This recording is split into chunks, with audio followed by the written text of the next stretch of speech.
Humpy Koneru will be the champion in this very long, very arduous, very tense, very dramatic tournament.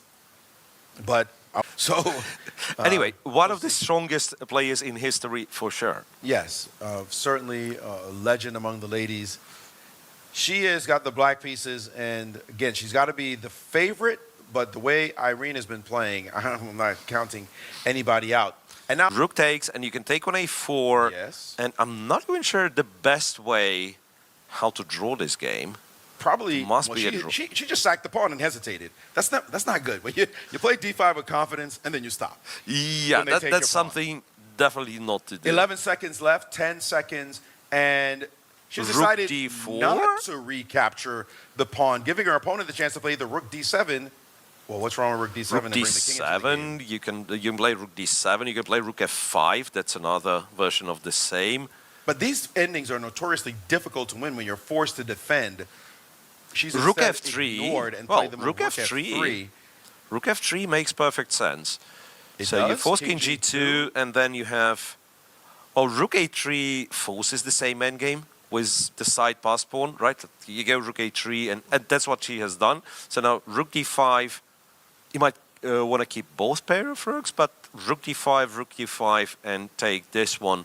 It is a draw, but I don't know how trivial that one is. 5 in that position. She's now gone after the b pawn here, showing just incredible rook b1 in this position. Hang on a second. Rook b1. She's just playing this endgame like a boss. Sack the d pawn, cement with rook d4, play rook b1, and liquidate down. Sure, you're up a pawn, but you're not pushing any of these bad boys. Yeah. So rook a4, you're up. No, rook b4 for sure. So you're planning to trade, take on b7, put the rook on d7. So rook is behind the pass pawn and cuts the king away at the same time. Yes. Beautifully done, beautifully neutralized, and with that sequence, you can just imagine now Humpy Koneru staring at this saying, how do I do anything? I'm a pawn up.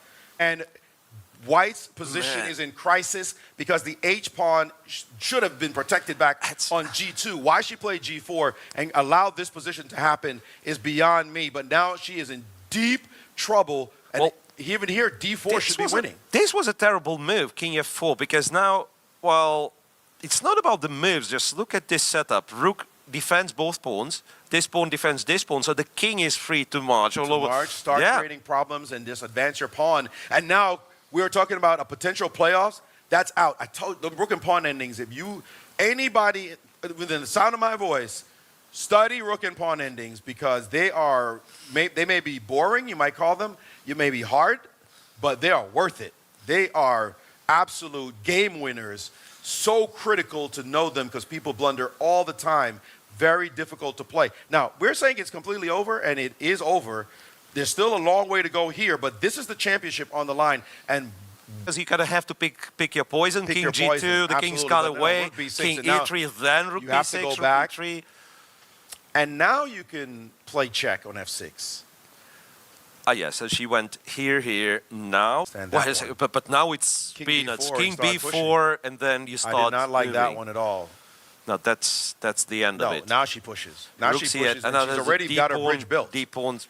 She's got her bridge built. And protected. You can't even attack the e5 rook. Exactly. That's automatic. This is what you want. This is the bridge building procedure. Her king will, if you start checking, the king will go to c4, block with the rook, push the pawn. Good night. I was going to say good night, Irene. And yeah, it is good night, Irene, in this position. As Irene Sukandar is going to go down. And Humpy Koneru will be the champion in this very long, very arduous, very tense, very dramatic tournament. But a winner will emerge finally. One check is not going to do it. King to c4. Or c3. I know she's planning to hide in front of the d-pawn. So the king goes to d2. She'll get it. It's like the classical, classical way. The whole thing. It seems like extra work, though. No.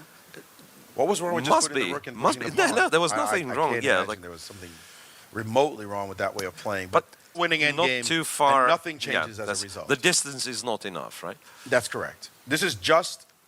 It wouldn't have mattered if you could play the move rook f5 check, right? So the rook That is the only thing. And right now, the distance doesn't matter because you're able to just do this maneuver, king to c2, and then king to b3, and then that's going to be it. Because now the pawn will get another square forward, and then the king will go down, and then we'll go through the same thing, and you're just lost.